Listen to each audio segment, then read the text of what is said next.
Hello everyone, in this video, I'll show you how to fix the Gemini error 1076 saying something went wrong. The first thing you should try is creating a new chat.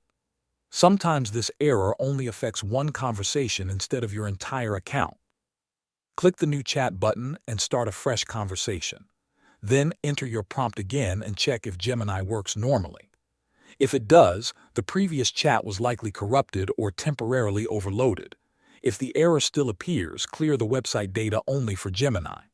Open Gemini in your browser, then click the tune or lock icon next to the website address in the address bar. Select Site Settings, then look for the option to clear or reset the site's data, including cookies and cached files.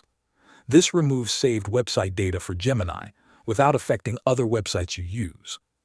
After clearing the site data, close the Gemini tab, open it again, and sign back into your Google account if prompted. Start a new chat and test whether the error has been fixed. If the problem continues, wait a few minutes and try again, as the issue may also be caused by temporary server load. Thanks for watching.